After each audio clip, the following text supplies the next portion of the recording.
Hello and welcome to another lesson on functions, and in today's lesson we will talk about different kind of operations on functions.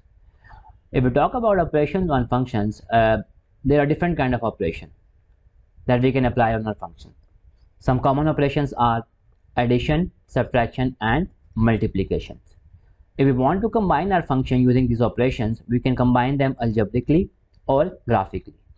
Algebraically speaking, if let's say if we have two functions f of x and g of x, and we want to combine these functions using the algebraic way, then what we need to do is that we need to apply any of this operation just on the dependent variables of our function and then simplify.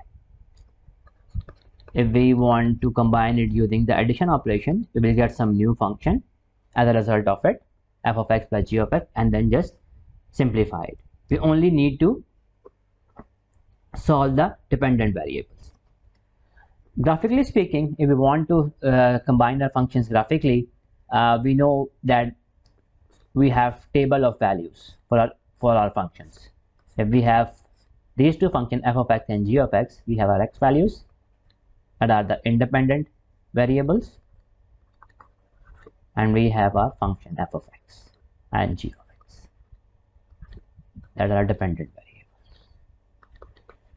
So if we have a new function as a result of combination of these two functions using the addition operation,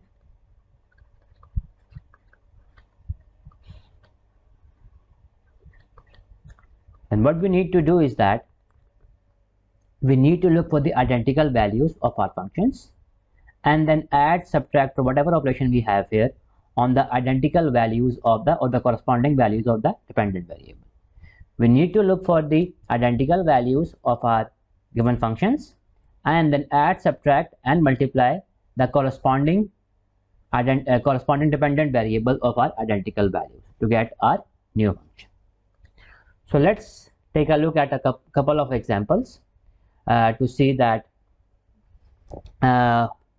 what is going on here and how. So let's look at an example and see that how can we combine the function algebraically. So properties of the original function will have an impact on the properties of the new function. Whatever functions we have originally and we combine them to get a new function, the properties of these functions will affect the properties of the new function that we have. So let's look at a couple of examples to see that how we can combine the functions algebraically. Let's say we have two functions f of x 2x minus 1 and g of x x square plus x minus 2.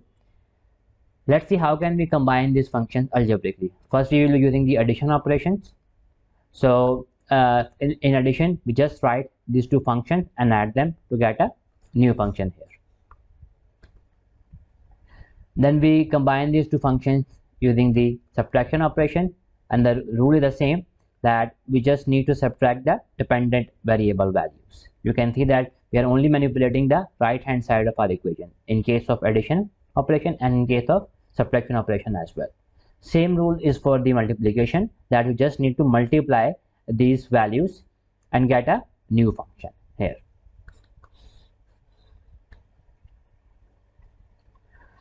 So let's talk about the graphical combination of our function. In this case, we will have the graph of f, that is in which the function is 2x minus 1, and the other function is g, which is equals to x squared plus x minus 2. And they want us to sketch the graph for f plus g, that is f of x plus g of x. So how can we do that? If we are given two functions, right, and we want to plot their new function graphically, first of all we need to draw their table of values. You see that if we combine these two functions, we will get this function x squared plus 3x minus 3 by addition operation.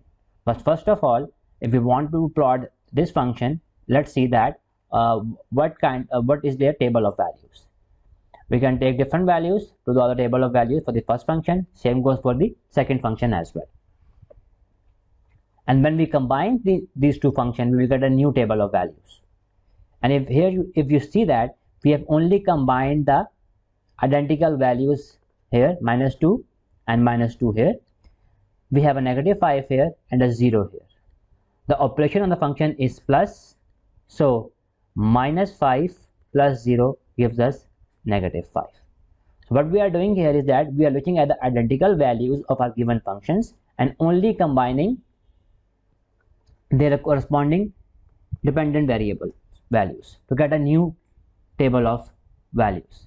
And using this table of values, we can plot the graph of the new function that we have, f of x plus g of x. You can do the same for every value. For negative 1, we have a negative 3 here, and for this function negative 1, we have a negative 2 here. So negative 3, negative 2 will give us negative 5. So you have this plot, you have these values, and you can just plot it on the xy plane and then combine those points to get a new graph of this function. The graph will look somewhat like this. So that's it for today's lesson, and thank you for joining.